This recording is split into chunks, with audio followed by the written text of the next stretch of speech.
किसान आंदोलन आपने जैसे तैसे सरकार ने जो है खत्म करवा दिया, मगर फिर भी जो मांगे मानी गई थी पूरी नहीं की गई। मैं तो ये कहता हूँ कि किसानों की समस्याएं शिकायतें हमेशा रहेंगी। 4 राज्यों के लिए शुभकामनाएं, 5वें राज्य के लिए खेत ज्यादा या चिंता की? 100/100 हम ही सब देश में कब्जा करेंगे। हिसार हल्के के अंदर कुछ तहसीलों के अंदर अभी भी जो है किसान मुआवजे के लिए, अपने हकों के लिए धरने पर बैठे हुए हैं। नलवा हल्के का किसान अक्सर कहते हुए नजर आता है कि नलवा हल्के का पानी जो है कहीं ना कहीं काट पीट के लोहारू तक पहुंचाया जा रहा है। फिलहाल कृषि मंत्री मेरे साथ हैं। सर, स्वागत करती हूँ आपका। जी धन्यवाद। और उसके बाद बधाई कि 4 राज्यों में आपकी सरकार बनी है। ये बधाई है देश की जनता को है, ये उन्होंने आशीर्वाद दिया है और देश की प्रगति में, देश को आगे बढ़ाने में हमारी जनता बहुत समझदार हो चुकी है, उसका धन्यवाद।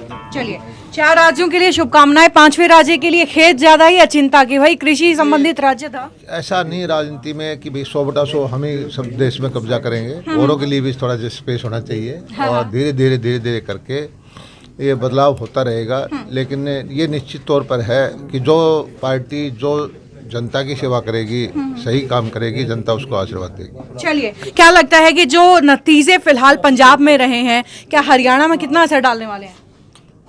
हरियाणा में असर डालेगा। हरियाणा के किसानों की क्या मदद करते हैं, हरियाणा की नीतियाँ कैसे बनाते हैं, और हर प्रदेश की अपनी अपनी संभावनाएं होती हैं।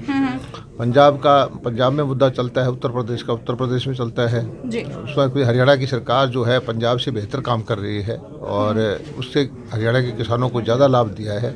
किसी भी प्रदेश से ज़्यादा जो किसान हितैषी नीतियाँ हमारी हैं, चाहे मुआवजा देने की बात है, बीमा देने की बात है, या एग्रीकल्चर इम्प्लीमेंट्स, ड्रोन की सब्सिडी, या भाव या मंडियाँ बनाने की, तो हरियाणा का मुकाबला कोई प्रदेश नहीं कर सकता। चलिए, उसके बाद कृषि मंत्री हैं। सवाल किसानों को लेकर के, किसान आंदोलन आपने जैसे तैसे सरकार ने जो है खत्म करवा दिया, मगर फिर भी जो मांगे मानी गई थी पूरी नहीं की गई, क्या कहेंगे? देखिए, मैं तो ये कहता हूँ कि किसानों की समस्याएं शिकायतें हमेशा रहेंगी, क्योंकि सबसे बड़ा वर्ग है और हम उनकी समस्याओं को दूर करने के लिए किसान के खेत में बैठे हैं। जा करके जो संभव है वो हम करने की कोशिश भी कर रहे हैं। और जितना किसानों के लिए भाजपा की सरकारों ने आदरणीय नरेंद्र मोदी जी के नेतृत्व में किया है, इतना पहले कभी नहीं हुआ। और आप देख भी रहे हैं कि हिंदुस्तान में किसान का जो उत्पादन ऑल टाइम हाई है। सारे कोरोना के वक्त में भी सब चीज़ें कम बंद हो गई थी, लेकिन किसानों ने जो उत्पादन दिया है उससे हमारी अर्थव्यवस्था को बल मिला है। इस टाइम भी जो है जो एस्टिमेट्स हैं तो ये हैं कि ये फसल गेहूं और सरसों की और इस वक्त की फसल होगी, ये भी ऑल टाइम हाई होगी। चलिए, इन मुद्दों पर भी बात। अच्छा है, कपास का भाव देख लीजिए, सरसों का भाव देख लीजिए, ग्वार का भाव देख लीजिए, भाव अच्छा देते हैं। पानी के लिए हम सब्सिडी दे रहे हैं। आपने कहा कि भाव है, अभी मूंग की बात कर ले, 7500 रुपए के करीब जो है भाव है। एमएसपी की गारंटी सरकार ने बोला था कि एमएसपी थी, है और रहेगी, लेकिन 7500 रुपए का दाम होते हुए भी हिसार की मंडी में 2.5 से लेकर के 4 के बीच में जो है मूंग बिकी है। 2.5 से 4 में नहीं बिकी। इस बार क्या हुआ कि ऐसा है कि किसान की प्रोडक्ट का, चाहे कोई भी प्रोडक्ट हो, अगर उसमें A, B, C, D quality होती है। मूंग का फसल खराब हो गई थी, काली हो गई थी, बिल्कुल सबको पता है। तो उस वक़्त उसको जो भाव अब एक दुकान पर रेडी पे जाएंगे, 100 रुपये किलो है, उसी दूसरे वाला खराब वाला रोटन होगा वो 10 रुपये किलो हो जाएगा। ऐसा परमानेंट फार्मूला नहीं हो सकता कि सबका एक भाव हो। लेकिन ये भी तो जो बिकी वो प्राइवेट उस पे बिकी ना, सरकारी तो वो भी नहीं बिकी। अगर प्रोड्यूस जो है एक सर्टेन क्वालिटी का नहीं है तो फिर ग्राहक की मर्जी आ जाती है कि उसको किस भाव में ले। चलिए, किसानों के हित के लिए, किसानों को महत्व को लेकर के भाजपा हमेशा बोलती रहती है, फिर भी ऐसा क्यों है कि हिसार हल्के के अंदर कुछ तहसीलों के अंदर अभी भी जो है किसान मुआवजे के लिए, अपने हकों के लिए धरने पर बैठे हुए हैं कि उन्हें मुआवजा नहीं मिला? देखिए, ये तो राजनीति करने वाले लोग भी हैं, किसान के नाम पर आंदोलन करने वाले लोग भी हैं। कोई हर तरह के लोकतंत्र की ही खुश खासियत होती है जी।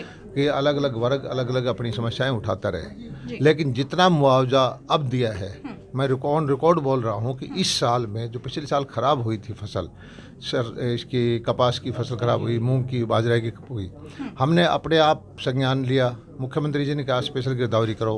561 करोड़ रुपये हरियाणा सरकार के 25% बढ़ा के, पहले 12,000 सरकार रेट था, 15,000 रुपये के हिसाब से हमने हरियाणा सरकार के खजाने से दिया। बीमा कंपनियों का 1,000 करोड़ रुपया, तो लगभग जो है हमारा 1561 करोड़ रुपया एक सीजन का किसानों को भरपाई मिली है। कोई कोई प्रदेश ऐसा बता दो कि जिसने किसान की इतनी मदद की हो। चलिए, आज का आखिरी सवाल कि कृषि मंत्री हैं, आधुनिक खेती को किस तरीके से देखते हैं? परंपरागत खेती का जमाना अब चला गया है, आधुनिक खेती को बढ़ाने के लिए, बढ़ावा देने के लिए क्या कुछ कदम उठाने वाली है सरकार? किसान को अब जो है आधुनिक खेती करनी ही पड़ेगी, प्राकृतिक खेती की तरफ ध्यान देना पड़ेगा और फसलों का विविधीकरण करना पड़ेगा। और किसान की आमदनी बढ़ाने के लिए सब्जियां हैं, फल है, डेयरी है, फिशरी है या प्रोसेसिंग है, ये काम करने पड़ेंगे। लेकिन दुर्भाग्य से क्योंकि इजी काम है कि गेहूं बो या धान बो और मंडी में फिक्स रेट मिल जाता है, और उसमें भी सबसे बड़ी समस्या क्या है कि हमारे यहाँ ठेका पड़ता है। आधा किसान जो है लैंड ओनर नहीं है, ठेके पे 40,000 में, 30,000 में, 50,000 में ज़मीन ले ली और वो उसी कैलकुलेट करता है कि मैं इतने का धान कर लूँगा, इतने का इसमें गेहूँ पैदा कर लूँगा, और उसके पास 1 साल का ही टेन्योर है ठेका का।